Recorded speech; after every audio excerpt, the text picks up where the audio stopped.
On to another big theme in the Indian market, and that is the rise of Indian beauty and personal care market, known as BPC. Now, according to Redseer, the BPC market, which stood at $21 billion of size as of 2023, is likely to increase to $34 billion by 2028.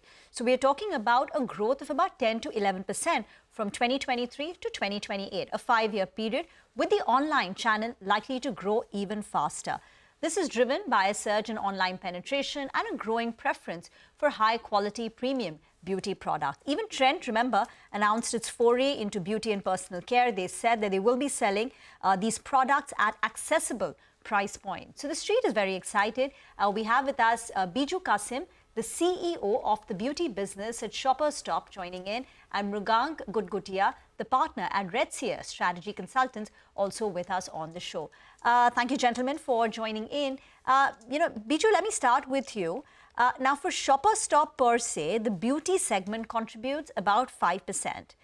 Can you tell us, have you seen a seminal material pickup in the kind of sales for beauty sales? Because last quarter we have the numbers and that was still about a 5%. But are we seeing an increased growth in the BPC market? Can it hit double digit for the next 2 or 3 years? Absolutely. I think from a context of Indian market per se, there's been a lot of adoption to BPC overall. So, but particularly coming to the prestige segment, I think it's growing quite strongly. More so, we have seen a lot of slowdown in China, and there's also a lot of expectation. So it's also built up on the fact that brands are putting a lot of investment, and they expect to see very, very strong numbers coming from India. So for you, it's about 17% of your overall revenues. BPC as a percentage of Shoppers Stop's revenue.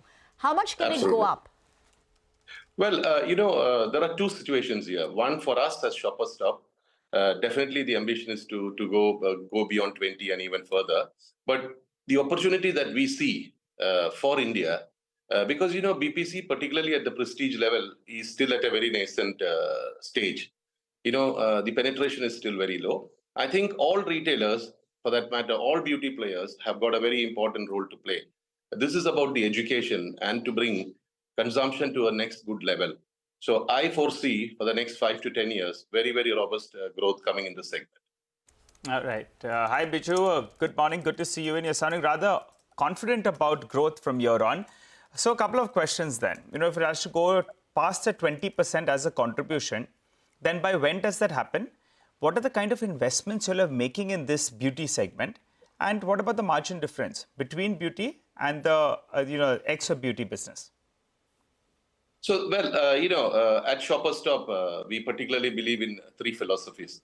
One is the expression, because I think today, beauty needs to be represented in the best and the most glorious form that it deserves. Our Western counterparts or the American counterparts have really presented it well. And I think at Shoppers, one of the key desire is to bring to life the exact capturing of the beauty of the brands. Second is about engagement, which is about getting the Indian consumers to engage, to touch, to feel, and to really have the pleasure of using the products. And the most critical element is the education, because beauty, especially at the prestige level, is not so much of a habit. So it's about educating consumers as to what is critical about using them, how to use them when it comes to skincare, makeup, etc. And these are the 3 core pillars that we really work around. Oh, but to scale up the business, you'll be investing money as well. Do you have a number in mind? And also, what is the margin difference between beauty and the other part of the business? Well, infrastructure, particularly in terms of investment on capex and things, definitely is very, very important. When we talk about expression, obviously it comes with a lot of investment. In case of margins, I would not really want to go into the details of it, but largely beauty is not as margin efficient like other categories. But I think the SPSF, the sales per square foot, is what we actually work around. Gentlemen, morning. Biju, just one question. I mean, it's also, of course, a sector where there is intense competition, right? So brands like you have your products. You, of course, also retail other products. You got celebrity products. influencers in the market with their, at least a few now. Of course, larger groups all getting into the space in an aggressive way. Foreign products also.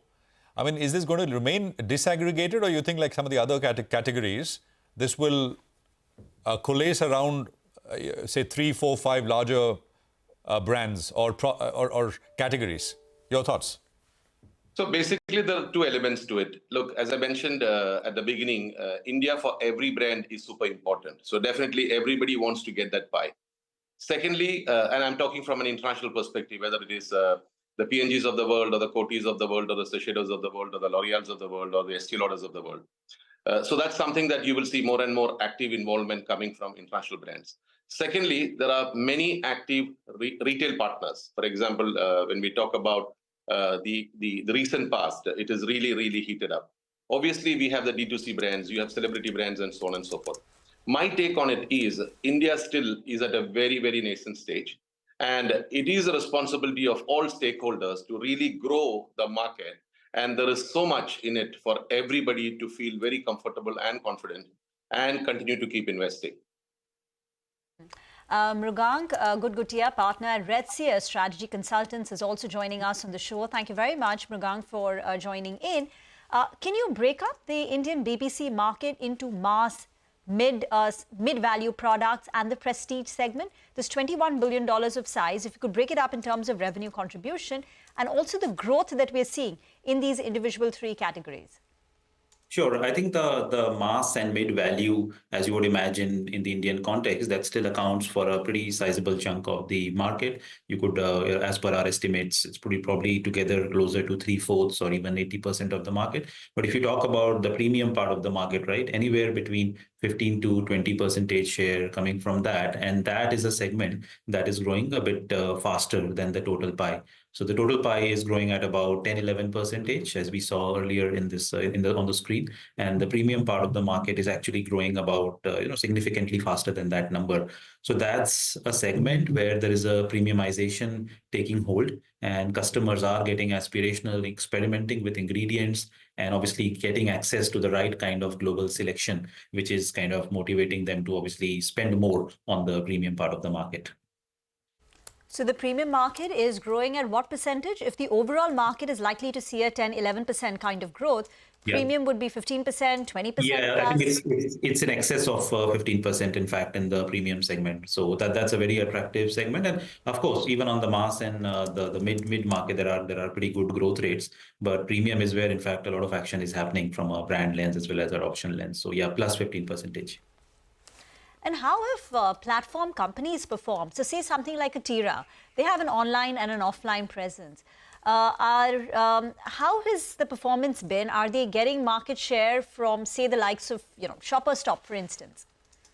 While I wouldn't like to comment on individual companies, but I would definitely like to say that given the very, very early stage at which the market is operating, right, in terms of the beauty consumption, it's only just coming through in smaller cities, in the tier 1 cities, and so on. So there is definitely a need for some kind of an omni-channel play, so that you cannot just do well only with online or only with offline, perhaps, or at least offline component is important. So we see these brands and platforms launching the offline experience centers, educating customers about brands, skin type, ingredients. And in our minds, all this competition is healthy and will play a role in educating and scaling up the market.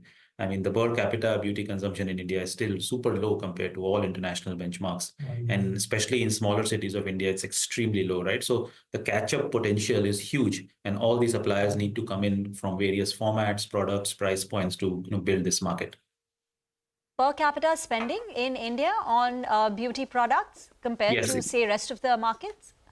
Yes, absolutely. It's very, very low. So out of a 1.4 billion population, obviously, we have just about a $20 billion of beauty consumption, right? So that practically translates to about $15 a year, right, per capita. Let's say if you take China's numbers, the figure would be at least 3 to 4 times higher in developed world. Obviously, I'm not even getting into the comparison. So that delta is huge. And then if you look at the big city and small cities, the non-metros are consuming 1/5 beauty per capita, right? So 20% of the big city consumption, 1/5 of that is, happening in the smaller cities. So not only is it catch up possible with global benchmarks, but even within India, there is huge disparity in the amount of beauty that is getting consumed. So a huge catch up potential domestically, across the cities as well.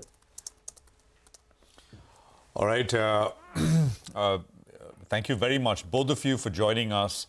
Good speaking with you, and it's a discussion which we will pick up as this market continues to develop and more products, more and more players continue to enter.